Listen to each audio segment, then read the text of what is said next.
Kepolisian akhirnya menerbitkan surat perintah penghentian penyidikan atau SP3 terhadap 2 tersangka perkara dugaan fitnah ijazah palsu Presiden ke-7 Joko Widodo, Egy Sujana dan Damai Harilubis. Sebelum diterbitkannya SP3, Egy dan Damai sempat mengunjungi kediaman Jokowi di Solo, Jawa Tengah pada 8 Januari 2026. Secara terbuka, setelah bertemu Egy dan Damai, Jokowi pun membuka kesempatan restoratif justice untuk keduanya. Kini, permohonan RJ, Egy, dan Damai telah dikabulkan dan semua proses penyidikan pun dihentikan. Sementara itu, terhadap tersangka lainnya, proses hukum masih terus berjalan. Penyidik di Treskrimum Polda Metro Jaya telah melakukan pemeriksaan 3 orang saksi meringankan dan akan memeriksa 7 orang saksi ahli yang diajukan oleh tersangka klaster kedua, yaitu Roy Suryo CS. Lantas, apakah ini berarti sinyal keras bahwa Jokowi tidak akan membuka kesempatan restoratif justice untuk tersangka lainnya?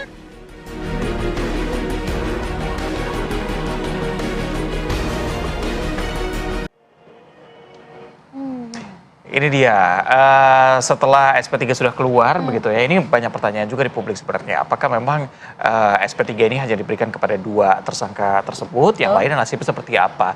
Dan di sisi lainnya, orang-orang juga bertanya, apakah Roy Suryo CS juga mau bertemu dengan Pak Jokowi dan berminta maaf begitu, sehingga SP3-nya bisa keluar dan restoratif justice-nya bisa terjadi di sana. Nah itu dia, tapi juga secara hukum kan juga seperti apa? Karena kan harus ada syarat formil, syarat material, melihat juga pasal-pasal yang akan disangkakan. Betul. Tapi kalau secara komunikasi, melihat gerak-gerik Pak Jokowi nih sejauh ini, apakah juga kemudian akan terbuka peluang RJ begitu ya bagi tersangka klaster kedua? Kami coba akan bahas hari ini ya. Iya, biasanya mendekati Ramadan atau Lebaran nanti pintu maaf terbuka biasanya begitu. Tapi kita akan bahas bersama dengan narasumber yang sudah hadir dan juga bergabung bersama kami melalui sambungan Zoom begitu ya. Bersama kami hadir di studio ada Pak Ismar Syafruddin, kuasa hukum dari Roy Suryo CS. Assalamualaikum, selamat pagi.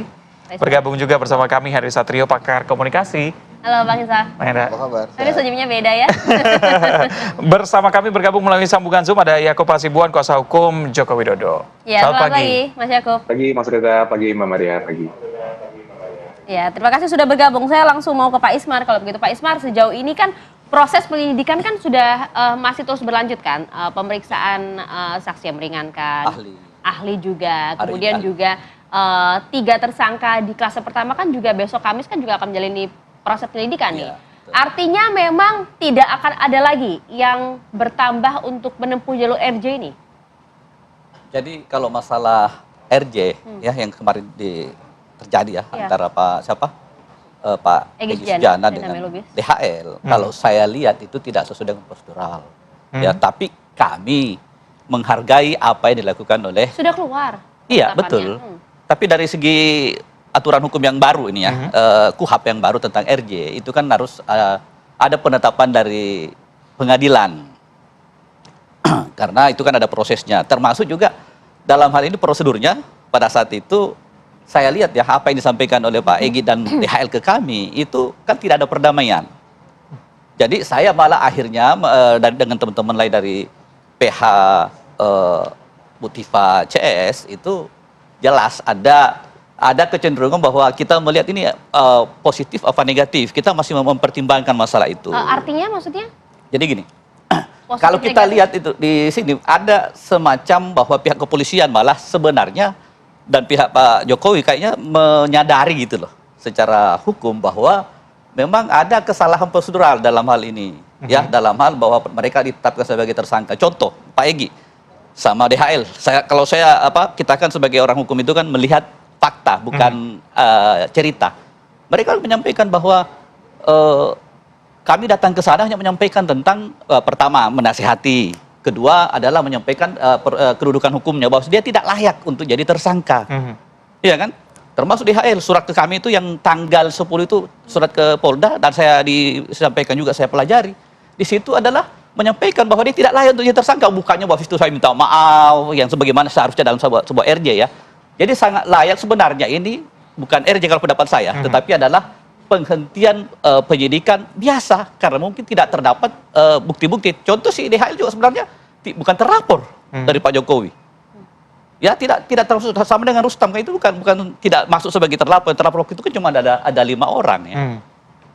Jadi kalau saya ini secara sebagai praktisi hukum melihat dari segi itu bahwa kayaknya mungkin hanya menjaga citra atau seperti apa baik pihak kepolisian sebagai penyidik maupun Pak Jokowi sebagai pelapor ya dalam hal ini ya tanda kutip karena kita lihat semua itu persyaratan itu pengajuannya kan harusnya kan ada perdamaian, ada hitam atas putih, ya kan? Makanya sampai sekarang belum dilakukan penetapan pengadilan, karena saya rasa pengadilan akan memeriksa itu. Meskipun surat penghentian penyidikannya SP3 sudah keluar, secara hukum itu sudah mengikat kan? Ya, maksudnya saya kan kita berbicara tentang undang-undang. Jangan sampai kemudian nanti stigma publik gitu ya. Kok nampaknya kenapa sih kubu Roy Suryo CS kok nggak terima banget begitu bahwa ada beberapa bagiannya yang kemudian meninggalkan perjuangan dari Roy Suryo dan kawan-kawan gitu loh. Iya, jadi gini, masing-masing orang kan apa yang gitu kan ada juga seorang lawyer, juga dalam hal ini sebagai prinsipal sebagai tersangka ya, juga Bang DHL. Jadi masing-masing orang itu kan memiliki mungkin cara untuk gimana caranya. Kalau prediksi saya Bang Egy ini mungkin melihat contohnya Pak Prabowo, dia bergabung dulu ke Pak Jokowi untuk bisa jadi presiden, kan begitu. Dugaan Anda apa nih maksudnya? Gimana? Dugaan Anda apa? Memang apa gerak-gerik dari Egy dan DHL ini mau apa? Contoh saja, Pak Egy itu kan dulu sebagai tersangka pada saat masih bersama dengan Pak Jokowi, sampai ditahan 40 hari lebih. Sampai sekarang belum keluar SP3-nya malah itu. Ya, karena makanya mungkin ya, ini dari saya ya, dan juga beberapa teman. Itu berprediksi bahwa wah ini kayaknya Bang Egy ini melakukan juga apa yang dilakukan oleh Pak Prabowo sehingga mungkin dengan cara-cara seperti itu menghadap ke Pak Jokowi sehingga SP3-nya bisa keluar gitu loh. Dan ternyata dia berhasil gitu ya. Karena apa? Itu kembali lagi tadi prosedural tentang RJ itu tidak sesuai dengan aturan yang ada. Baik. Kita langsung konfirmasi ya, Mas Yakub. Anda mau menanggapi tadi dikatakan memang penetapannya ini tidak sesuai dengan prosedural dan apa yang terjadi kemarin di Solo itu bukan RJ, tapi memang ya penjelasan bahwa tidak layak dijadikan tersangka begitu. Ya, thank you Mas. Pertama saya harus meluruskan dulu bahwa memang sudah terjadi pertemuan di mana sudah ada perdamaian di situ. Silaturahmi semua berjalan dengan baik, semua juga diskusinya berjalan dengan lancar, dan sudah ada permohonan RJ yang diawali tentunya oleh pihak Bang Egy dan juga Bang DHL. Kemudian dari pihak kami, Pak Jokowi juga meresponi dengan baik. Kami juga mengatakan bahwa kami memohon agar RJ juga dipertimbangkan oleh para penyidik karena sudah terjadi perdamaian. Nah, sekarang mengenai kalau sekarang ada beberapa pihak yang mengatakan tidak ada maaf dan sebagainya, itu kan hal kebatinan pribadi masing-masing sekarang. Yang jelas bahwa dari awal ada pertemuan itu, semua masyarakat sudah melihat ada pertemuan itu, dan kemudian kedua belah pihak mengakui ada pertemuan itu berjalan dengan baik dan sebagainya. Jadi saya lihat itu tidak perlu diperdebatkan lagi, bahwa memang sudah terjadi perdamaian dan sudah ada permohonan RJ tertulis loh dari masing-masing pihak juga. Yang mana itulah menjadi dasar para penyidik untuk melakukan pertimbangan-pertimbangan untuk menerbitkan SP3 tersebut. Nah, mengenai syarat-syarat mengenai RJ-nya ini juga saya lihat ada beberapa kekeliruan dari beberapa pihak-pihak yang selama ini beberapa hari terakhir juga mengatakan bahwa itu tidak sesuai prosedur dan lain-lain. Mungkin perlu saya sampaikan juga di KUHP yang baru juga di pasal 361 itu ada ketentuan peralihan, di mana disebutkan bahwa seluruh tindak pidana yang sedang dalam proses penyidikan atau penuntutan itu pada saat undang-undang itu berlaku, yaitu KUHP baru berlaku, masih menggunakan KUHP yang lama atau peraturan perundang-undangan yang lama. Jadi itu perlu dipahami juga. Jadi kalau menggunakan KUHP yang lama atau peraturan perundang-undangan yang lama itu masih menggunakan Perpol 8 2021. Itu dasar adanya RJ. Jadi kalau ada narasi ini tindak pidana yang di atas 5 tahun, kemudian hal-hal lain, itu tidak sesuai dengan Perpol 8 2021. Di Perpol tersebut tidak ada pembatasan mengenai itu. Di Perpol tersebut juga hanya ada pembatasan mengenai contoh-contoh tindak pidana apa saja yang boleh. Contohnya itu bukan merupakan tindak pidana terorisme, bukan merupakan tindak pidana keamanan negara dan sebagainya. Jadi kalau dikatakan itu tidak memenuhi prosedur, dapat saya sampaikan bahwa semua ketentuan dalam RJ ini sudah memenuhi prosedur dan penyidik telah mengambil sikap dan juga hal-hal yang memang diperlukan berdasarkan ketentuan perundang-undangan yang berlaku. Gitu. Ya, kalau kita berbicara undang-undang yang berlaku di KUHP dan KUHP yang baru, kalau tidak salah, benarkan saya jika salah, ada pasal soal RJ yang menyebutkan bahwa memang kemudian restoratif justice ini bisa dipenuhi jika sang pelapor mencabut LP-nya. Nah, bagaimana kemudian tindak lanjut dari pihak Joko Widodo? Akankah kemudian LP ini akan dicabut atau bagaimana untuk syarat syahnya restoratif justice itu? Nah, Mbak, pertama syarat syahnya kita kembali lagi harus mengacu ke pasal 361 itu KUHP itu, di mana kalau penyidikannya sudah berlangsung pada saat KUHP berlaku ini, masih menggunakan KUHP atau peraturan yang lama. Itu yang pertama. Kedua, mengenai pencabutan, kami belum ada rencana untuk melakukan pencabutan LP apapun. Jadi dari awal kami tegas bahwa pada awal kami melaporkan ini, apa sih yang kami cari, Mbak? Yang kami cari adalah kepastian hukum dan juga keadilan untuk Pak Jokowi. Sehingga kami tetap menginginkan adanya suatu putusan pengadilan yang nanti akan memutuskan mengenai status ijazah ini. Karena kalau tidak ada seperti itu, tidak akan selesai ini perkara. Ya. Oke, Bang Ismar, gimana mau menanggapi? Tadi sudah dikatakan prosedurnya sudah jelas, sudah berjalan semuanya. Iya, itu kan pendapat beliau ya. Kalau dari kacamata hukum kami bahwa prosedural itu banyak yang tidak terpenuhi, termasuk masalah penetapan pengadilan itu kan 7 hari setelahnya. Itu harus ada penetapan Masih pengadilan. menunggu kok beliau juga. Gimana? Masih menunggu juga Bang Yakub dan kawan-kawan. Ya kan itu 7 hari setelah ini kan tanggal 15, sekarang tanggal 20 ya. 5 hari. Itu pun juga saya rasa pertimbangan itu juga kan hakim akan melihat gitu lah. Tapi kita terlepas dari itu, kita dari kuasa hukum yang lainnya, kan saya juga kuasa hukumnya Bang Egy juga. Oh iya. Saya hampir semua, karena saya juga di TPUA, yang dipecat beliau. Ya, jadi pada dasarnya kita menghargai secara pribadi bagaimana beliau mendatangi ke sana. Cuma satu poin yang harus kita pegang adalah penyampaian beliau dengan Pak Dehel kepada kami itu adalah kami datang ke sana tidak minta maaf. Pertama itu semua sudah viral. Kemudian datang ke sana adalah memang hanya menyampaikan bahwa kedudukan hukumnya itu begini-begini gitu loh. Ya sebagai lawyer tidak layak untuk dijadikan tersangka.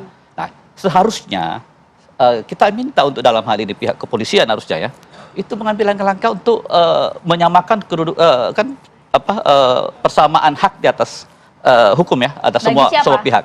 Semua pihak harusnya itu dilakukan saja SP3 penghentian penyidikan karena memang tidak layak. Semuanya termasuk klaster kedua restoratif CS. Semua itu harusnya gitu loh. Karena apa? Sangat jelas bahwa apa yang dilakukan oleh mereka itu sudah sesuai aturan hukum ya. Tidak memenuhi dengan seluruh pasal-pasal yang dituduhkan kepada mereka. Oke, tapi untuk Egy dan juga Damelubis ini kan konteksnya adalah restoratif justice. Artinya kalau Anda ingin meminta penghentian penyidikan bagi restoratif CS di klaster kedua, apakah Anda juga akan menempuh jalur RJ? Sesaat lagi dijawabnya. Kami jeda dulu.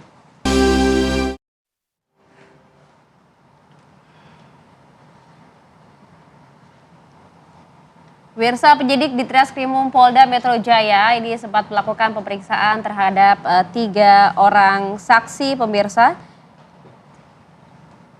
yang meringankan yang diajukan tersangka klaster kedua yaitu Roy Suryo CS dalam kasus ijazah palsu Jokowi. Humas Polda Metro Jaya menjelaskan bahwa penyidik di Treskrimum Polda Metro Jaya melakukan pemeriksaan 3 saksi meringankan dan Selasa esok akan memeriksa, Selasa hari ini maksud kami ya, 7 orang saksi ahli yang diajukan oleh tersangka klaster kedua, Roy Suryo CS. Sementara itu 2 tersangka berinisial EG dan DHL telah diberikan SP3 oleh penyidik karena telah mengajukan permohonan keadilan restoratif yang disepakati oleh kedua belah pihak.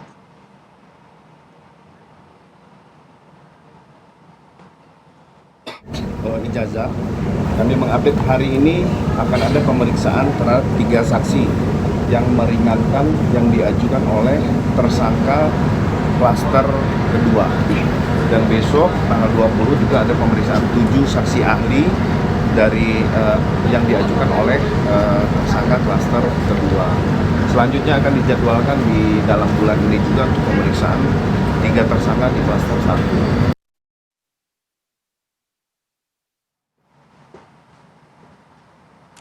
Ya, kita lanjutkan diskusi. Bang Ismar, memang kan saat ini proses penyidikan sudah masih terus berjalan begitu ya. Kita tadi juga saksikan ada beberapa saksi ahli yang kemudian diminta keterangan. Kalau Anda tadi di akhir sesi menyebut bahwa harusnya perlakukan hal yang sama untuk semua tersangka. Hentikan juga penyidikannya. Kalau jalurnya harus RJ, apakah kemudian klien Anda akan menempuh jalur ini, RJ? Ya, kita sebagai praktisi hukum ya, dalam hal ini sebagai PH, pada dasarnya kita tertantang kasus ini lanjut ke pengadilan gitu ya, secara pribadi sebagai seorang lawyer. Karena kita meyakini bahwa tidak ada yang salah kok, semuanya orang berhak untuk mempertanyakan sebagai seorang presiden ya. Tidak ada ranah privat gitu loh. Kemudian kalau masalah itu kan kembali kepada klien kita masing-masing, apa keinginan mereka. Tapi kalau sampai saat ini, keenam-enamnya ini luar biasa, mereka bersemangat bahwa mereka menganggap dirinya sama dengan kita, bahwa mereka adalah orang-orang yang tidak bersalah. Akan lanjut ke persidangan? Dalam hal ini mereka tetap meminta bahwa itu harusnya dihentikan. Kalau masalah persidangan itu adalah hak dari, sekarang kan sudah pelimpahan untuk ketiga, untuk apa, tersangka 3 orang itu kan klaster 3 itu udah pelimpahan ke kejaksaan. Nah, kita berharap di sini kejaksaan mungkin lebih berani daripada pihak kepolisian gitu loh, bahwa udah ini nggak layak gitu. Ini kan sudah ada aturan baru juga, ada batas waktu kalau memang dikembalikan oleh jaksa sampai 3 kali mungkin nanti bisa langsung. Pokoknya perjuangan panjang ini jadi anti klimaks. Anti-klimaks Ketika gitu memang ya. semua jadinya selesai begitu. Saya ke Bang Hensa, menurut penerawangan Anda, ini kan sudah dikatakan bahwa pemberian maaf diberikan yang endingnya pada RJ begitu ya, dibandingkan dengan 6 tersangka lainnya yang sebelumnya ada statement juga bahwa tidak ada permintaan maaf begitu, akan terus dilanjutkan begitu. Menurut Anda, adakah perbedaan komunikasi antara kedua orang ini dengan 6 orang lain yang sepertinya jor-joran terhadap Pak Jokowi sehingga memang keputusannya diberikan secara berbeda begitu? Ya, ini sebagai analis komunikasi politik ternama ya, ada beberapa catatan nih. Yang pertama, saya kaget dulu. Akan? Karena kelihatannya kok dramanya ternyata panjang juga. Dan kemudian ada perang keyakinan nih. Kalau ada negosiasi atau dialog, menurut saya ada pihak-pihak yang nggak yakin akan langkah yang ditempuh. Sehingga tercapailah sebuah dialog.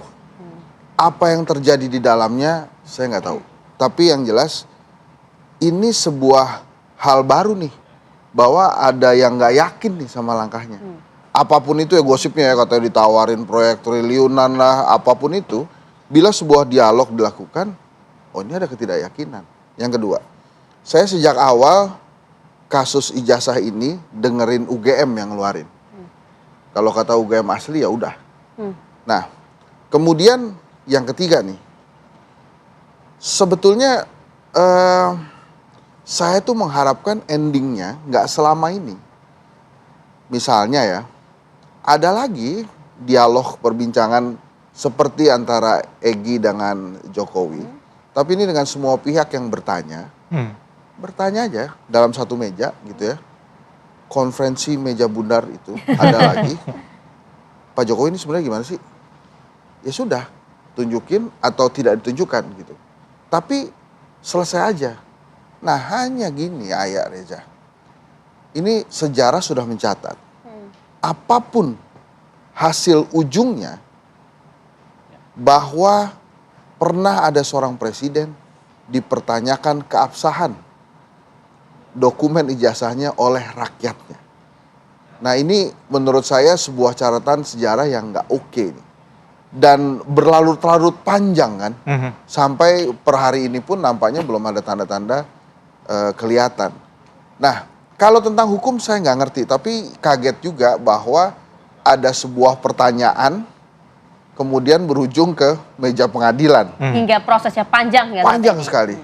Tapi kan ini terserah para pihak yang ingin memperpanjang ini ya gitu. Oke, artinya maksud Anda mungkin Pak Jokowi sebagai negarawan gitu ya, melihat proses yang berlarut-larut seperti ini, Anda berharapnya Pak Jokowi kemudian menyudahi semua ini begitu?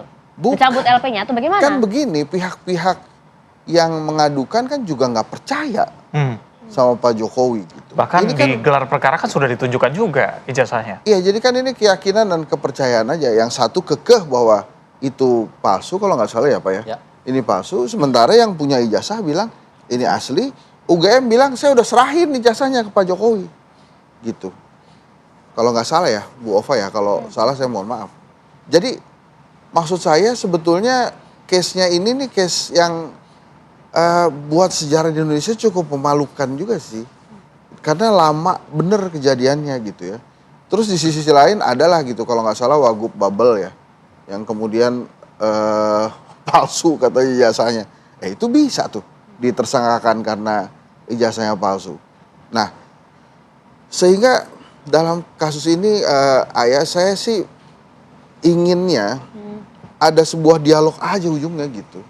Dan kemudian selesai, kita ngomongin yang lain gitu. Oke. Kita ngomongin bagaimana percepatan pembangunan Indonesia ini terjadi gitu. Tapi ini proses hukum nih, Za, Betul. ya kan? Sudah masuk tahap penyidikan, ntar lagi ke persidangan, nggak bisa kayak gitu dong. Nah, kita tanya Oh, iya, ke iya, betul, Mas betul. Yakub ya. Oh udah ya. Mas Yakub, tadi Bang Hensa kasih ide gitu. Ada kemungkinan nggak sih nanti ada pertemuan antara kedua belah pihak membahas secara damai begitu Bang ya? Bukan namanya dialog aja. Secara Terbuka. dialog Tapi terbuka gitu. Tapi Gitu. setelah itu ya udah gitu selesai. Gitu loh. Gimana? Mungkin nggak, Mas Yakub? Mas Yakub? Ya, mungkin saya selalu menyampaikan ini juga di beberapa kesempatan bahwa rumah Pak Jokowi juga selalu terbuka kok.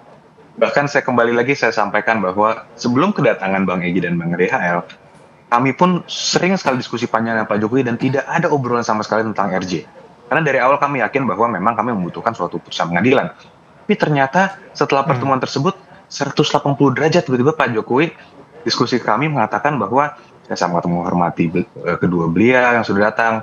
Saya sangat bersyukur mereka datang dan saya ingin mereka juga dapat dihentikan kasusnya karena sesuai permintaan mereka. Ini juga buat kami suatu hal yang mengagetkan juga, tapi ya tentu kami apresiasi. Dan juga tadi Bang Hensa sampaikan juga, saya sangat setuju bahwa sudah ada sejarah di Indonesia orang mempertanyakan ijazah Pak Jokowi. Sehingga jejak digital itu tidak akan hilang sampai kapanpun. Justru itu kita Itu dia. membutuhkan suatu putusan pengadilan yang menyatakan bahwa itu tidak benar. Karena kalau itu tidak ada, katakanlah ini semua berhenti, semuanya. Tidak ada putusan pengadilan. Jadi di mana nanti endingnya? Endingnya menggantung. Seluruh dunia jadi mempertanyakan. Jadi berita-berita 2-3 tahun itu mengatakan ijazah Pak Jokowi itu 11.000 triliun % palsu itu benar atau enggak? Nah itulah yang mungkin yang mau kita hindari. Oleh karena itu kita mau ini sampai ke persidangan. Itu Mbak Maria, Mbak Reza. Dan artinya nggak ada itu peluang RJ bagi tersangka-tersangka lainnya, Mas Yakub. Pak Jokowi pernah sampaikan ini nggak? Pintu rumah Pak Jokowi selalu terbuka untuk siapa saja. Itu yang mungkin saya selalu katakan. Oke, baik. Bang Ismar, gimana? Pintunya selalu terbuka buat siapa saja datang Kalau mau begitu? dihentikan datang Ada nggak sih sowan-sowan. kemungkinan Begini, untuk adanya komunikasi dari awal ke sana? dari pihak kami ini sangat simpel kalau untuk menyudahi permasalahan ini. Tunjukkan ijazahnya, ya kan? Gelar perkara khusus sudah ditunjukkan, Bang. tunggu dulu. Tunjukkan ijazahnya, panggil para ahli. Kan ini Anda pasti yakin dong, pede dong mau dibawa kemana pun ini. Ya kan karena apa? Kita kan tidak terlanjur tidak percaya apa yang disampaikan oleh pihak kepolisian karena memang banyak kejanggalan dari UGM sendiri kan. Siapa si Kasmujo berbeda-beda yang dia sampaikan kan begitu. Padahal dia ditunjuk sebagai apa? Ya dianggap sebagai salah satu pembimbingnya itu aja udah sangat jelas, Pak. Kemudian ya, andaikan itu juga apa yang disampaikan oleh pihak UGM kan bisa jadi mungkin hilang apa gimana dia terus dia ganti umpamanya ini ya itu juga kan bisa menjadi, masih tetap menjadi sebuah pidana kalau dia ternyata bikin sendiri umpamanya ya. Jadi intinya sangat mudah kalau Anda memang yakin bahwa ini asli mau dibawa kemana pun pasti Anda berani. Coba Mbak ya sama Kami minta ditunjukkan, sudah ditunjukkan di gelar perkara. Iya, Sekarang minta dibuktikan lagi. Iya, malah kalau ditunjukkan di gelar perkara itu ternyata tidak beda jauh dengan apa yang disampaikan oleh Dian Sandi yang kemudian itu yang dilakukan penelitian oleh Rismond, Mas Roy. Ternyata kalau itu memang itu berarti kan harusnya semakin jelas bahwa apa yang dilakukan oleh diteliti oleh Roy Suryo tidak hoaks. Rumah Benar. Pak Jokowi terbuka, kenapa sih nggak sowan saja melihat langsung, diteliti langsung di depan begitu misalnya, secara terbuka dialognya. Nah, sebelum ini malah mereka pada ke sana kan ada 3 orang waktu itu. Tanggal April 2025 mereka datang ke sana. Nggak diperlihatkan, malah dijadiin tersangka. Kita ngomongin Sebenarnya sekarang sangat nih, Bang. gampang ini, sangat mudah. Kalau memang Pak Jokowi betul-betul sebagai seorang negarawan memiliki keinginan untuk menyelesaikan permasalahan ini. Kenapa? Dari beberapa presiden tidak ada yang pernah mempermasalahkan ini. Ini kan ada sebab akibat.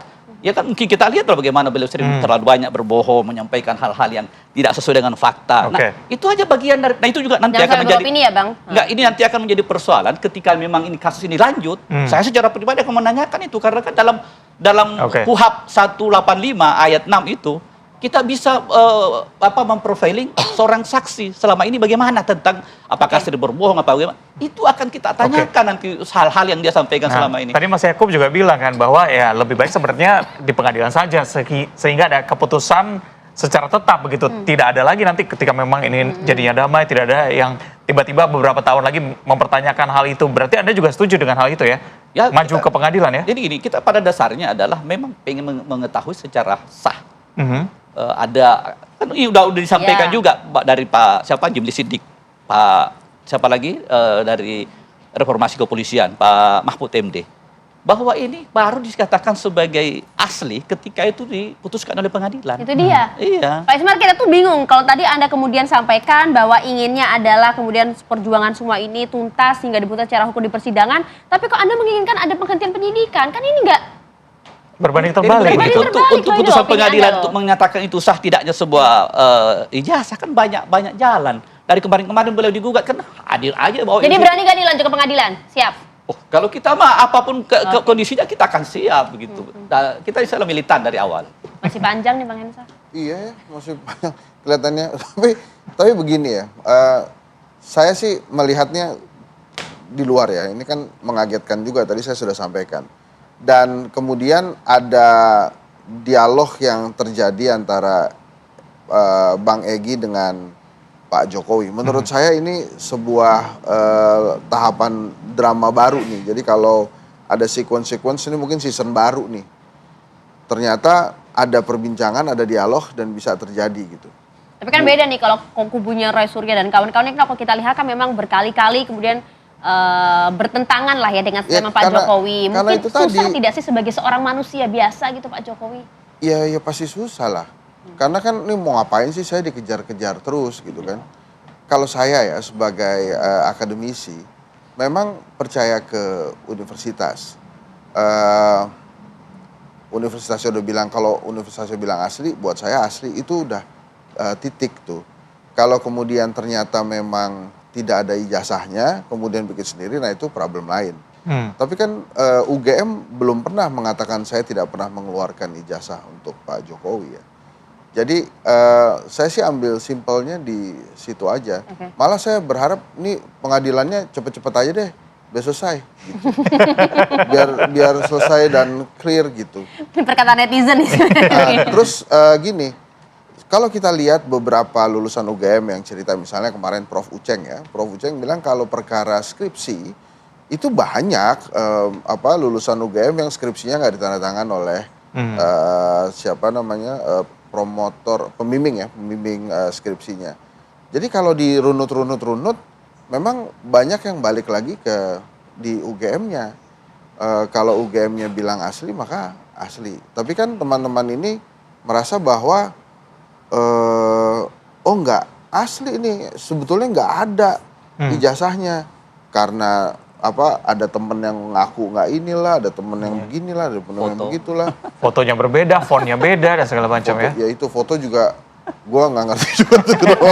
Saya nggak ngerti kenapa kemudian juga akhirnya dipermasalahkan dan saat ini mulai tuh diperlihatkan perbedaan-perbedaannya. Oke. Tapi anyway, saya sih pengennya ada satu kali lagi mungkin ya, walaupun Prof.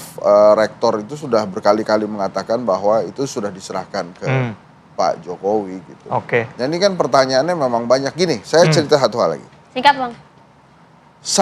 Ijazah S1 saya dari Vkom Unpad itu hilang karena banjir. Hilang.